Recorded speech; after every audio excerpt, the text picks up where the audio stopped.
would like, if I may, to take you on a strange journey. Hello, everyone, and welcome to another edition of Real Estate Realities with the Rebel Broker. My name is Robert Whitelaw, and I am the Rebel Broker, licensed real estate broker in the state of California, member of the National Association of Realtors.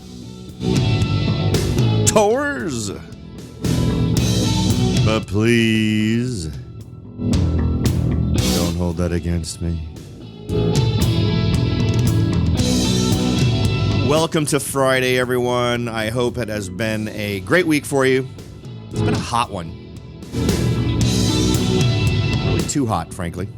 Well, we are starting to get into that time of year when things are likely to start to cool down. Well, maybe not. July and August. Good Lord. Maybe I'll say that again in a month. We're going to jump into it today. It's another show with, and who knows how this will end up. Maybe we'll find something we end up spending the whole sprint of time talking about. Just several articles that jumped out at me today. We've got a couple. I don't want to spend a whole lot of time on the bubble again. We've kind of spent 2 days on that. Still a lot of back and forth between folks who put themselves out there as folks who really know what they're talking about. We've talked about J.P. Morgan. We've talked about Case Shiller.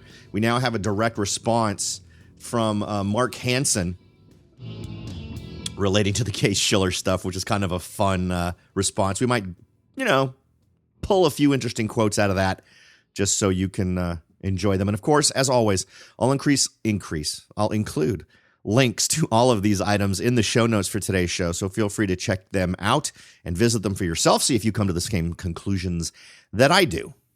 So let's go ahead and jump in with the headline from Zero Hedge Bubble 2.0. Home sellers in the second quarter of 2017 reap highest average price gains in a decade. What's interesting about this one is it really just plays off of a lot of the data that we've seen that folks are pointing at. It kind of does the same thing I did, where it points at a lot of the data that has been coming out talking about how wonderful everything is, and points out that using the exact same data, you can kind of come to the conclusion that things aren't that great.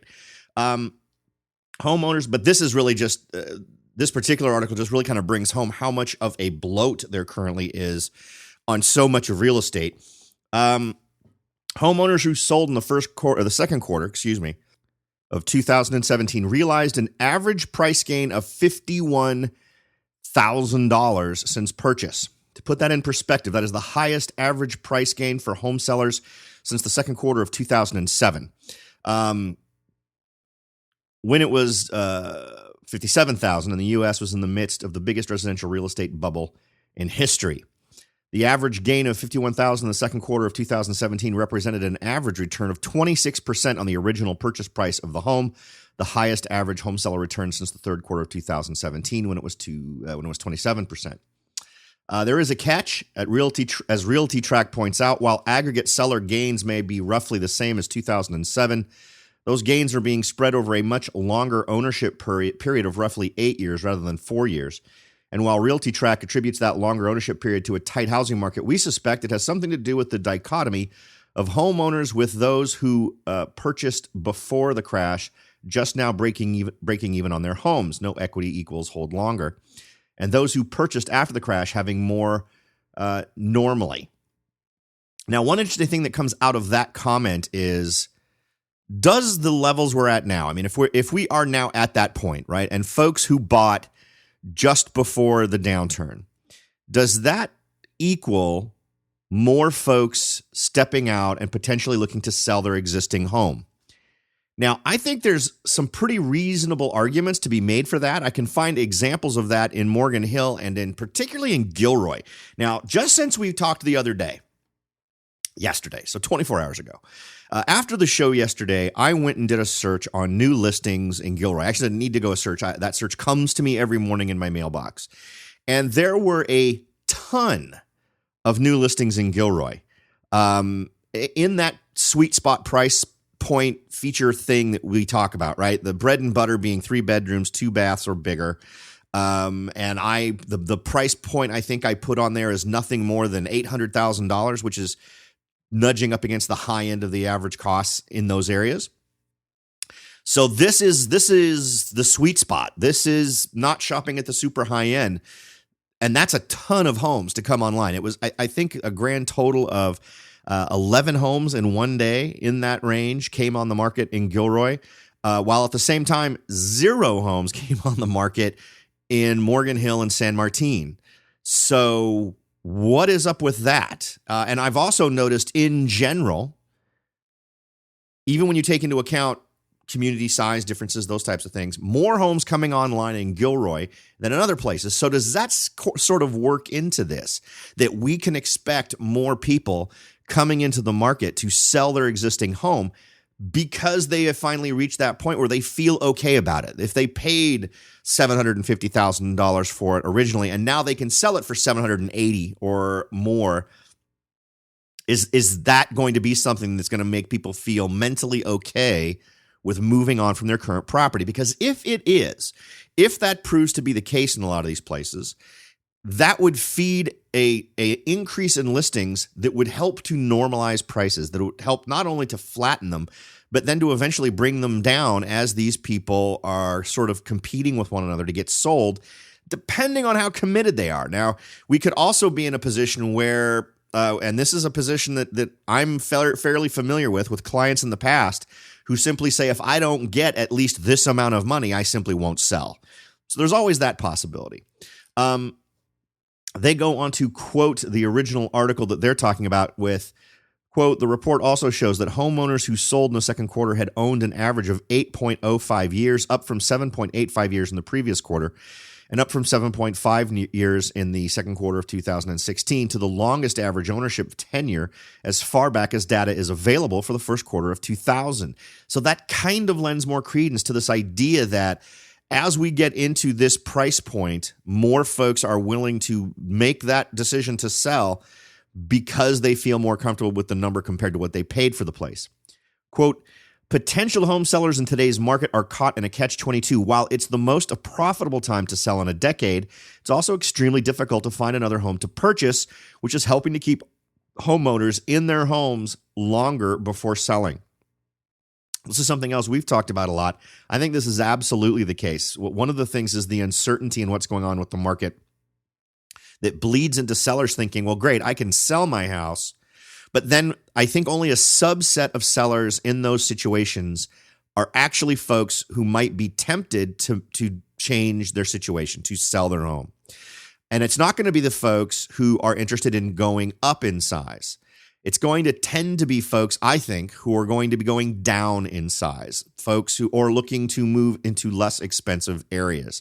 So while we might not see this really robust jump in of folks who want to sell, we could see an uptick that would be reflected in the kind of numbers I've been seeing in places like Gilroy. Now, the other article that came out, again from Zero Hedge, this one's really nice. I actually think I already posted to Pinterest one of these charts, which I thought was just awesome.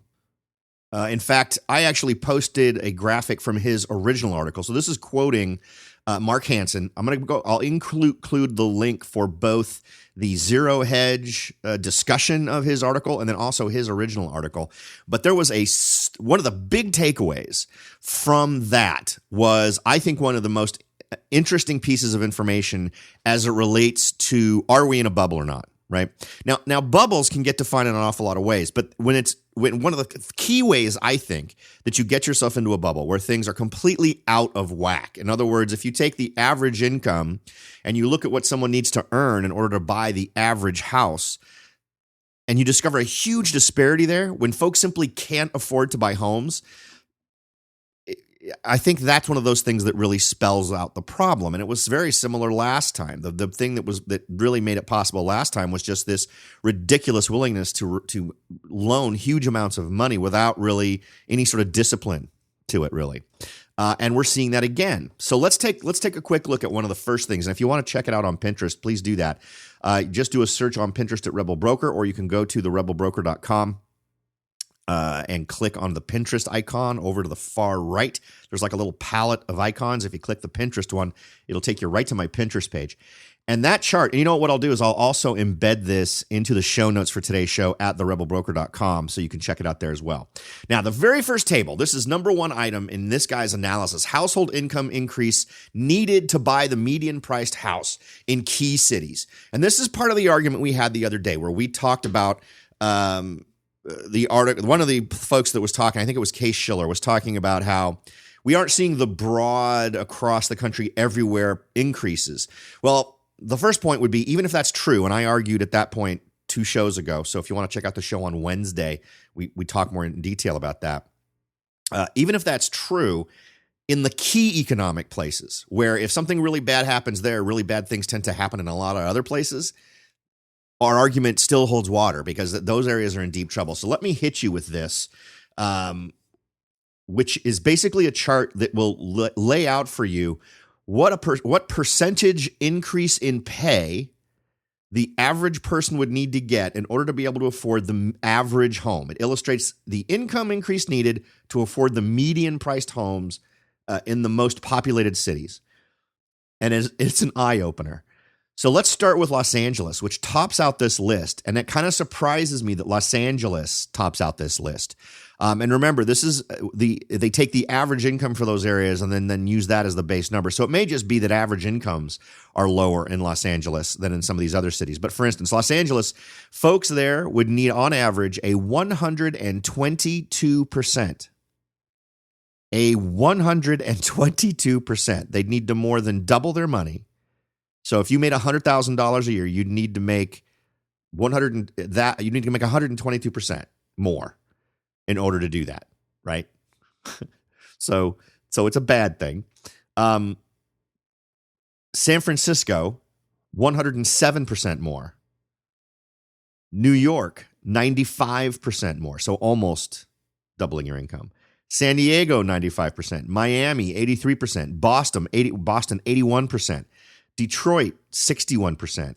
Denver, 57%. Dallas, 45%. Philadelphia, 44%. Baltimore, 44%.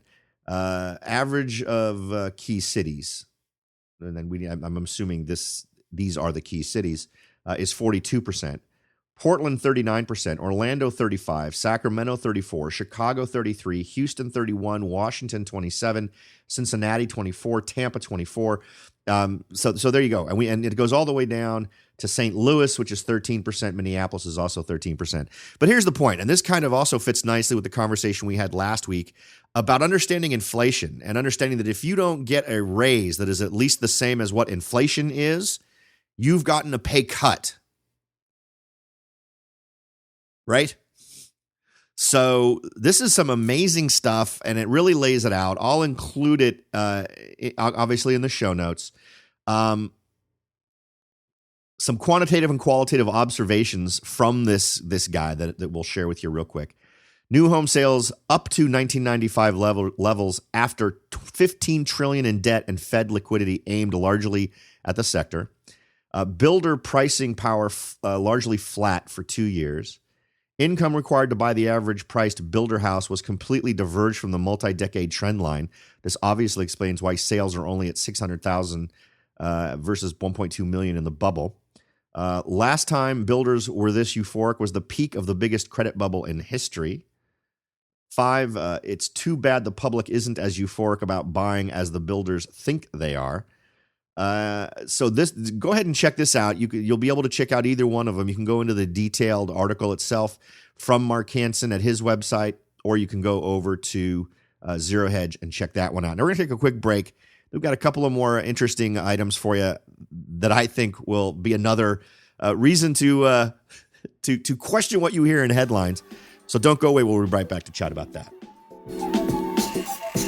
Are you ready to jump in and start your search for your first investment property? Maybe you've decided that it's time to own your own home, or maybe you're ready to sell your home and move on to something new. No matter what your goal is, the Rebel Broker can help. That's right, aside from hosting this show, I am also the owner, broker of Whitelaw & Sons Real Estate Services right here in Silicon Valley. With over 25 years experience serving Silicon Valley, Morgan Hill, San Martin, and Gilroy, I or one of my great agents can help you achieve your goals in real estate. So if you're ready to look into taking that next step towards achieving your real estate goals, point your browser at www.soldbyrobert.com. That's www.soldbyrobert.com and get in touch. Let me show you how I will earn your business and your respect. Again, that's www.soldbyrobert.com, or you can call me at 408-852-0525. California Bureau of Real Estate ID 00984-909. Welcome back, everyone. We kind of did a quick recheck on the current debate that's going on between all the folks who claim to know what they're talking about as it relates to the bubble, whether there is a bubble, whether there isn't a bubble. Some great info there. I shared with you some of the highlights in the first half of today's show. Feel free to head on over to therebelbroker.com to check out those articles for yourself, or there will also be links to these stories in the show notes as it appears on iTunes. So even if you're listening to this on your iPhone or your iPad or on Android or whatever you're listening to this on, the link should be tappable or clickable for you so that you can go and see this article on that device. So that's something I only started doing recently. So for longtime listeners who were always kind of bummed that the links didn't translate over into the show notes that got into iTunes, because iTunes strips out the URLs if it's a link.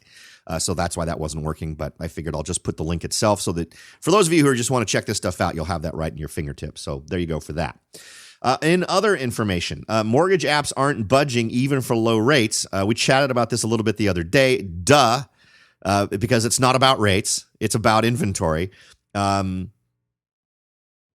don't know why it takes so long for people to kind of suss this out. Mortgage rates dropped to the lowest average in a month last week. Rates are continuing to remain low. Total mortgage application volume eked out just a 0.4% increase last week on a week-over-week seasonally adjusted basis. I would argue that the reason why you saw that 0.4% increase is probably because you saw a 0.4% increase in the inventory. So stop talking to me about interest rates. Mortgage application volume remains down 22% compared to a year ago. And since, coincidentally enough, I bet if we went back and looked, inventory is probably down by about the same amount. So there you go.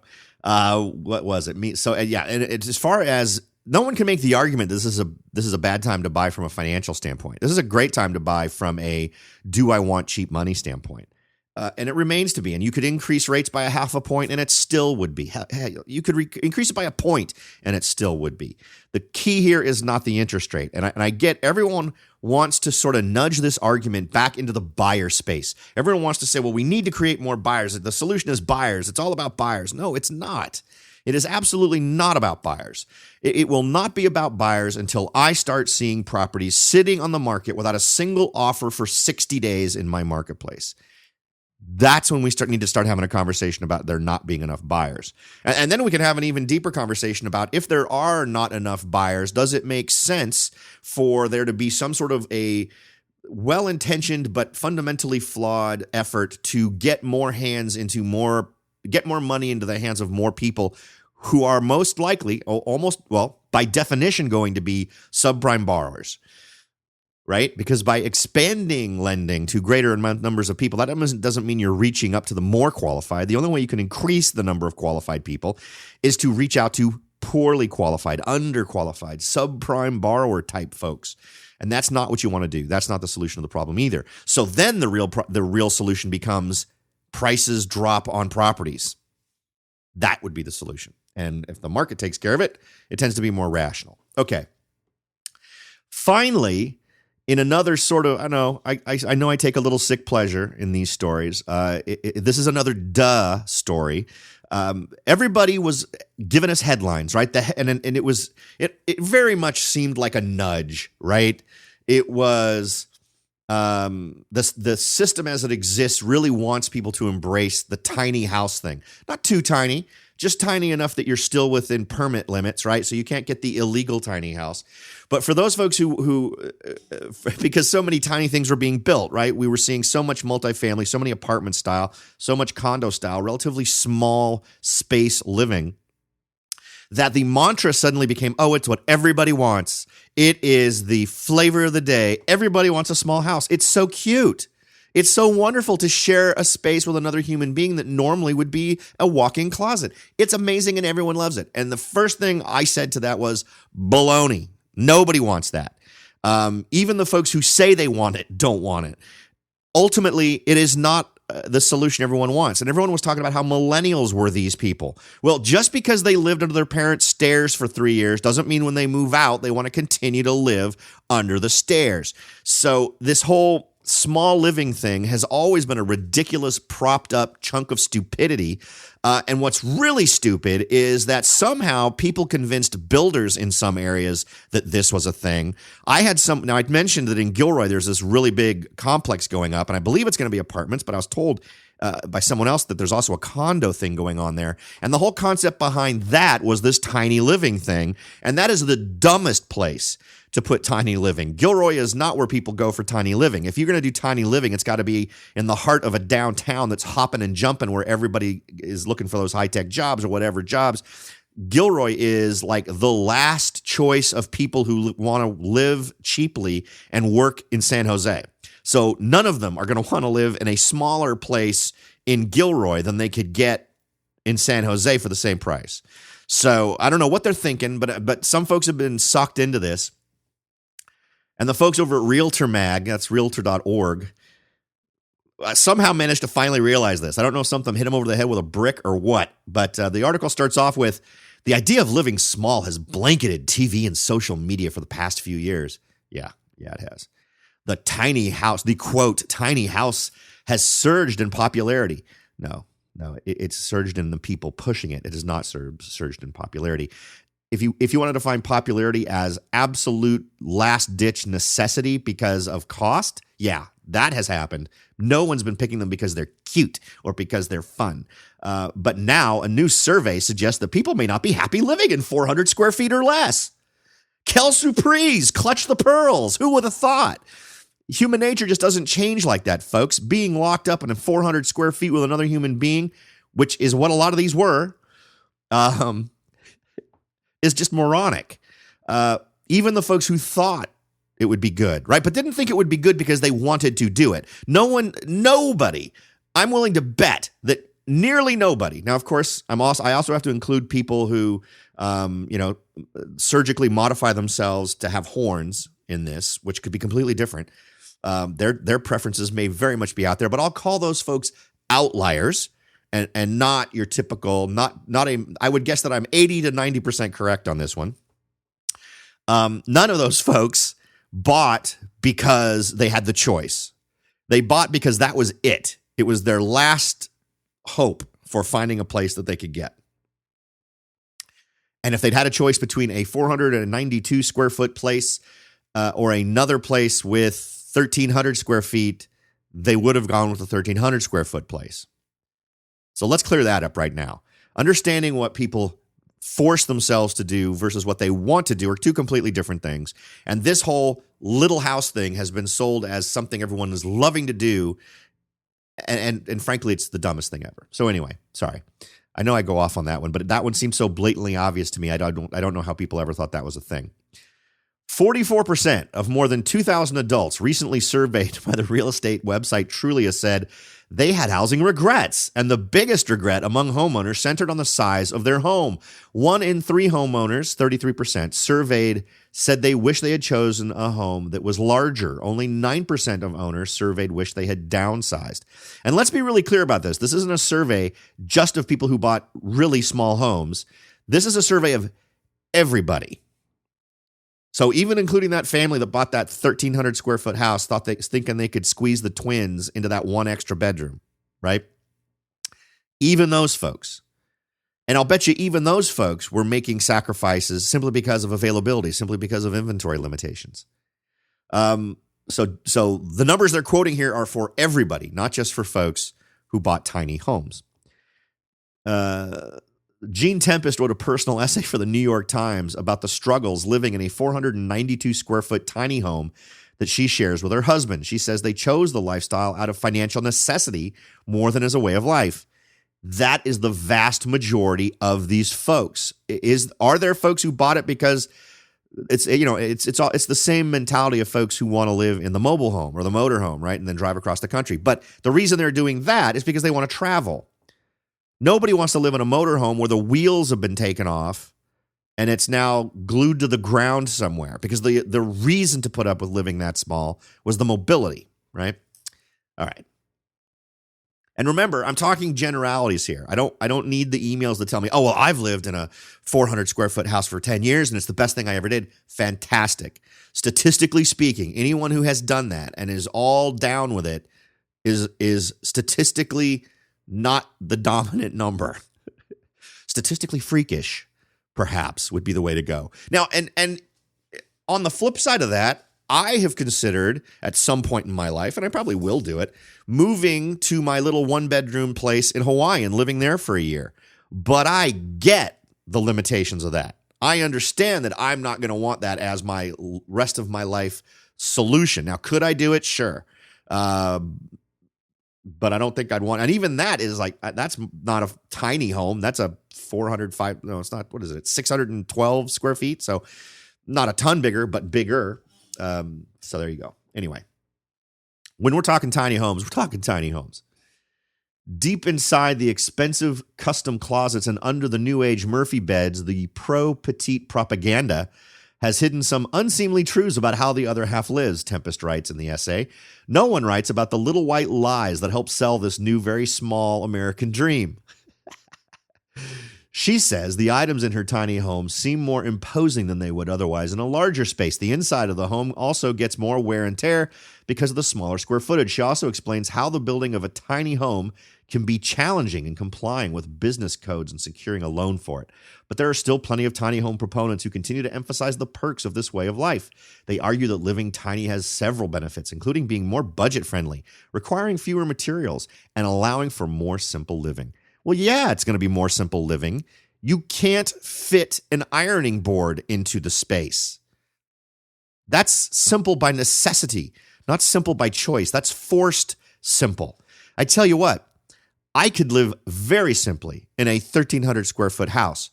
And I tell you what, I'd be a hell of a lot happier living simply in a 1,300 square foot house.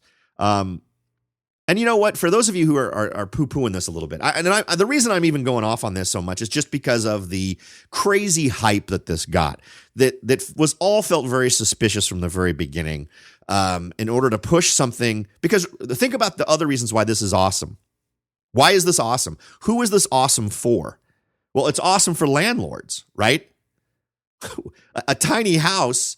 Now, aside from the appeal, I would not make as an investment a tiny house just because the number of people who want to live in it would be very, very small, right? However, one thing we've covered on this show is the multi-unit thing is definitely very sexy. Now, if I had a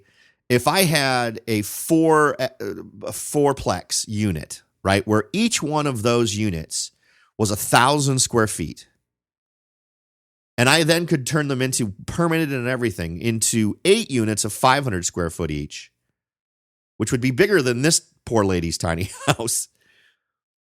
That's a great moneymaker for me. So there is a huge amount of industry motivation to get people to love tiny house living. Now, I get folks talking to me every once in a while who when I want to make these kind of comments, I'm like, God, who am I going to offend? But I'll tell you what. So the crowd that wears all natural fibers and reeks of patchouli and wears Uggs, right?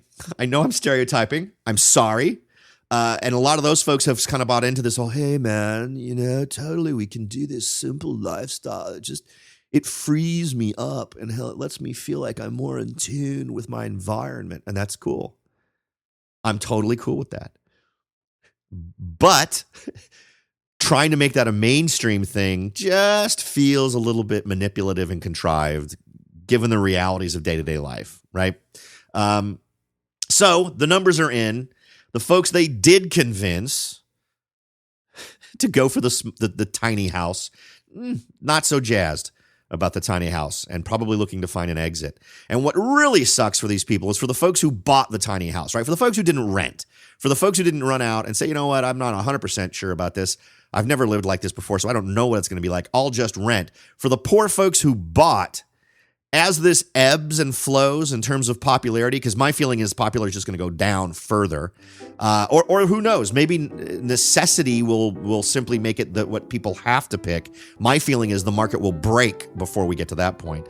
But for these poor folks who own these places, they're going to have a hard time selling them. I think as in an investment, I don't think they're that robust. So take that for what it's worth. You may completely agree with me, and I may have just completely mocked a lifestyle that you embrace, and that's fine. You know, feel free to mock me back. I'm cool with that. That's about it for today, folks. I hope there's been some valuable information for you today. The goal is always to leave you with more value in your hands and in your minds than you spent investing your time to listen to the show. I hope we've achieved that. Thanks again for listening, everybody. I'll talk to y'all next time.